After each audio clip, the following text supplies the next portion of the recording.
Salut à toi, bienvenue sur ma chaîne ou bienvenue sur une nouvelle. Aujourd'hui, je voulais te parler de pourquoi les étudiants internationaux échouent lorsqu'ils arrivent au Canada. Donc, on va parler des 5 plus importantes raisons, selon moi, pour lesquelles les étudiants internationaux échouent lorsqu'ils arrivent au Canada.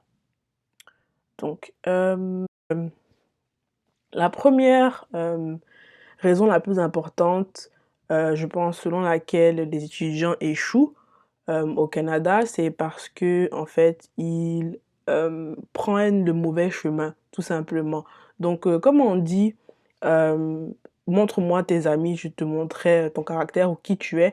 Donc, on dit normalement que les cinq personnes que tu côtoies le plus, c'est elles qui vont t'influencer et pas forcément, directement, sans que tu le saches parce que, les personnes que tu côtoies le plus souvent vont, avoir un impact direct sur, tes buts dans la vie, sur, ce en quoi tu crois, ce que tu veux construire, ta personnalité, ce que tu fais de jour en jour, en fait.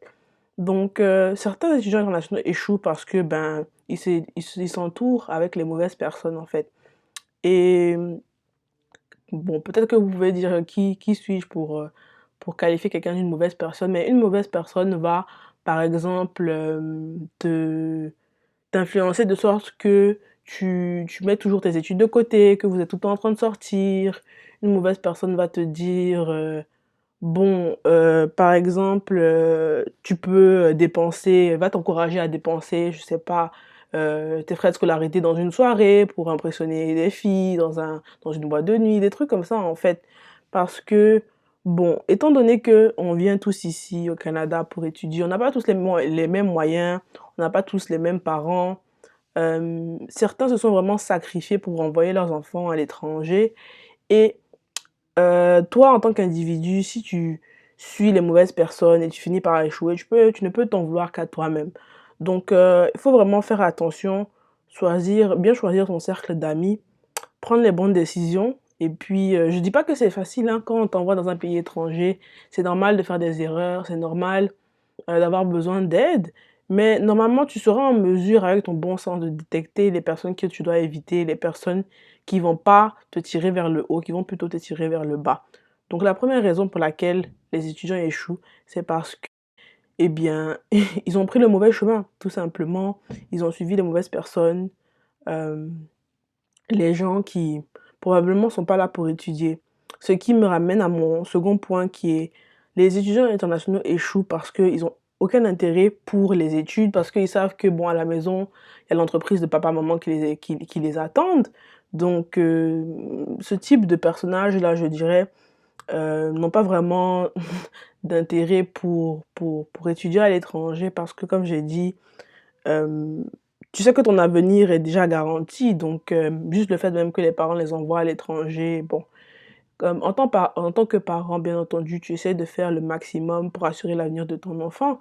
Donc bon, c'est aussi aux parents parfois d'entendre raison et s'ils voient que leur enfant vraiment n'a pas la volonté, comme tu peux donner une chance, 2 chances à un enfant. S'il te montre qu'il est tu l'envoies une fois dans un pays, il te montre que bon, il est là pour gaspiller ton argent. Tu l'envoies encore dans un autre pays, il te montre exactement la même chose. À un moment donné, il faut juste le ramener à la réalité, le renvoyer dans le pays d'origine et puis arrêter de gaspiller son argent.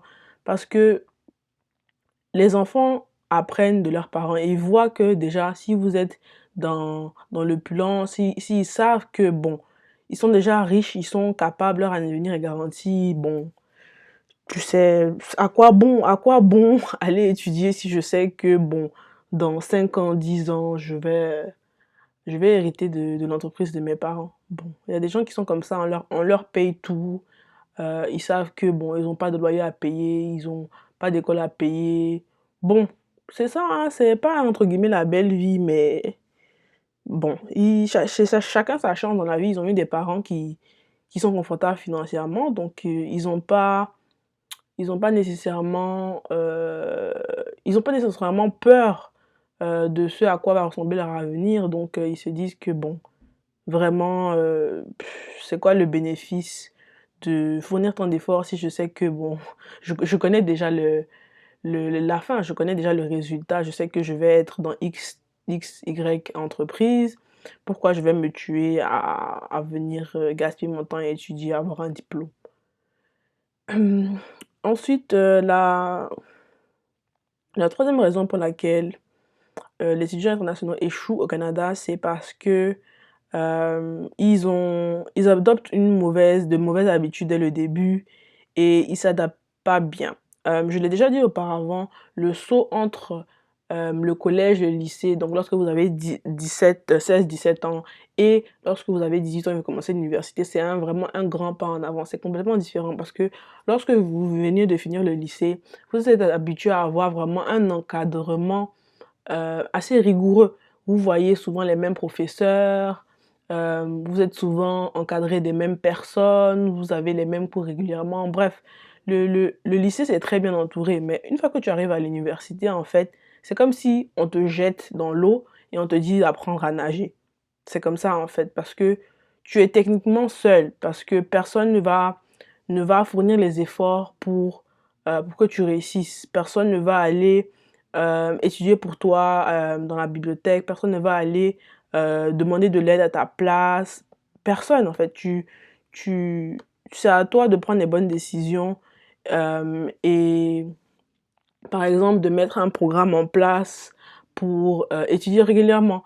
Tu te fixes des objectifs, tu te dis que oh, tu vas aller à la bibliothèque tel nombre de fois par semaine, tu vas essayer de créer un groupe d'études avec tes amis, tu vas ne pas attendre à la dernière minute pour réviser tes cours. Donc en fait, il faut faire un planning dans la vie. Là.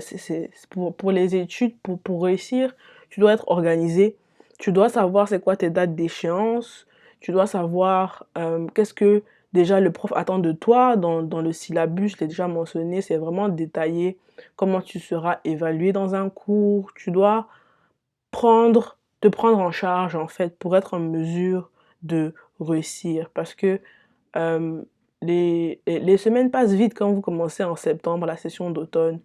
Vous commencez à étudier, un mois après, vous commencez à avoir un mois ou voire 6 semaines après, vous commencez à avoir les examens de mi-session, vous commencez à avoir de plus en plus de choses à rendre en classe, etc. Donc, c'est important d'avoir une certaine organisation, de savoir déjà de quoi le cours parle, par exemple, d'aller régulièrement en cours, parce que ça, c'est le vraiment... Je sais que c'est logique, mais il y a des gens qui ne vont pas en cours parce qu'ils pensent que c'est une perte de temps. C'est juste, par exemple, si c'est un cours où le professeur met toute l'information en ligne, euh, parfois, les gens ont tendance à penser que ça sert à rien d'aller en cours. Mais non, au contraire, aller en cours, c'est l'occasion de poser des questions, d'avoir des clarifications, de vraiment s'imprégner. C'est la première couche pour imprégner la matière, en fait. Donc, allez dans vos cours, organisez-vous et vous n'échouerez pas l'université au Canada.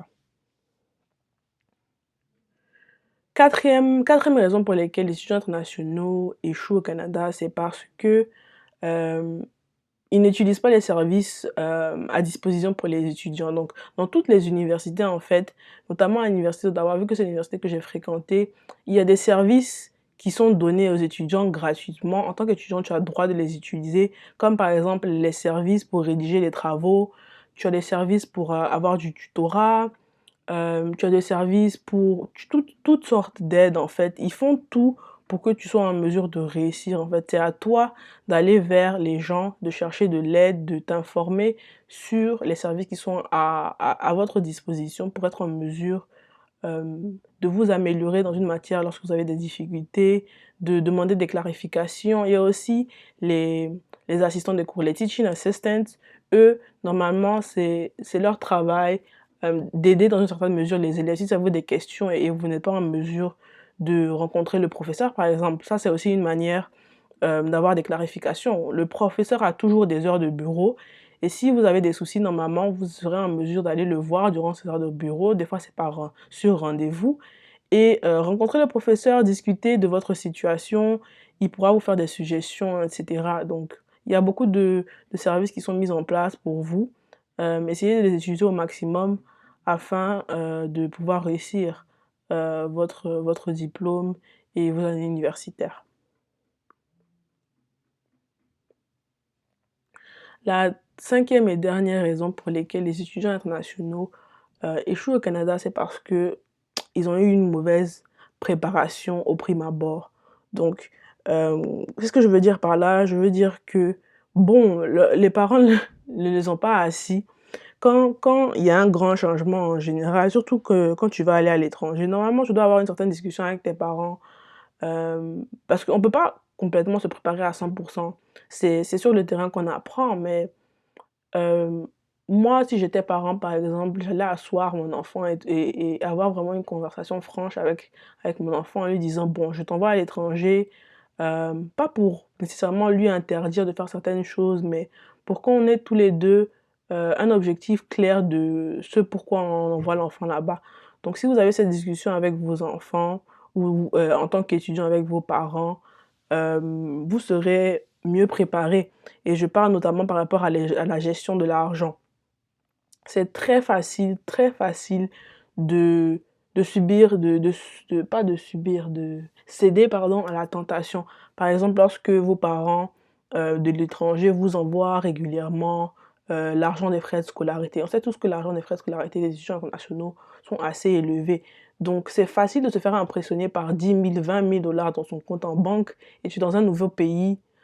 Tu cherches à te faire ta place, à créer ton cercle d'amis. Parfois, tu cherches à impressionner les autres, et cetera, et cetera. Moi-même, j'ai connu des gens qui dépensaient régulièrement 4 000, 3 000, des sommes énormes, en soirée pour impressionner les amis, pour impressionner les filles, et cetera, et cetera. Ne fais pas ça. Dis-toi que tes parents se sont sacrifiés dans une certaine mesure pour avoir cette somme d'argent pour t'envoyer à étudier à l'étranger. C'est un privilège en fait, parce que c'est pas tout le monde qui a cette chance-là de venir étudier ici. C'est pas tout le monde qui a les moyens. Donc, moi je dis toujours le minimum, c'est le respect. Si tu respectes tes parents, tu vas pas gaspiller leur argent. C'est ce que moi je crois en fait. Parce que bon, comme j'ai dit au début, on est tous, on n'est pas tous pareils, on n'a pas tous la même situation financière, et cetera, et cetera. Mais moi, je considère que les études, on te demande juste de trava d'étudier, de travailler, d'avoir de bonnes notes et on paye «tout pour toi» entre guillemets. Le minimum, c'est de faire ton mieux pour réussir, c'est ce que moi je pense. Donc, une mauvaise préparation, c'est-à-dire le fait de gaspiller l'argent des frais de scolarité et de revenir, sans son diplôme, sans parce que c'est une fierté pour les parents lorsque on vous envoie à l'étranger et que vous vous adaptez et que vous réussissez. Franchement, je préfère avoir, procuré cette fierté à mes parents que, d'échouer et non seulement ils auront perdu leur argent si vous échouez, mais en plus, ce sentiment-là que vous les avez laissés tomber, ce sera vraiment très bon, moi je me sentirais mal à la place, de l'étudiant ou l'étudiante et la mauvaise préparation aussi, ça peut toucher le fait que, par exemple, il arrive parfois, pour pas dire souvent, que, les étudiants internationaux, on les envoie au Canada, aux États-Unis et la fille ou le garçon, soit le garçon enceinte une fille ou la fille tombe enceinte. Donc ce que j'ai à dire sur ce sujet-là, c'est que bon, on est tous des adultes ici, sur ma chaîne, vous avez 18 ans et plus, hem, protégez-vous parce que, avoir un enfant avec quelqu'un avec qui on n'a pas prévu de faire sa vie, ou on n'a pas prévu de partager la garde d'un enfant, c'est pas facile du tout parce que un enfant, selon moi, c'est du temps, c'est de l'argent, c'est un investissement.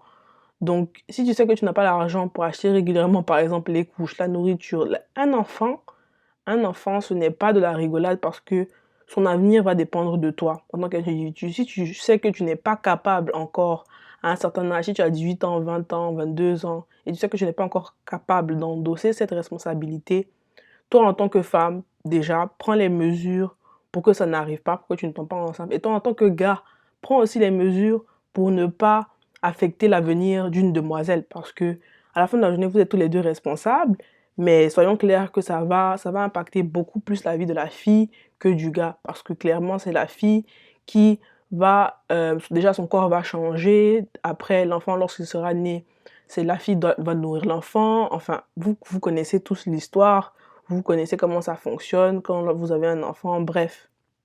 Les premières premières années de la vie de l'enfant sont les plus importantes. Donc tout ça, c'est pour dire que, déjà les parents essayaient d'avoir ou, déjà en tant qu'étudiant, essayez d'avoir des conversations franches avec vos parents et aussi les parents, ce serait bien de mieux préparer vos enfants, d'avoir une discussion claire avec eux, de leur donner des options, de leur expliquer quoi faire dans une certaine mesure lorsqu'ils sont dans des situations, pas des situations bizarres, mais des situations où ça peut aboutir à un problème si vous ne vous en chargez pas directement. Donc c'est ça en fait, c'est selon moi, c'est les 5 plus grandes raisons pour lesquelles, les étudiants internationaux échouent au Canada.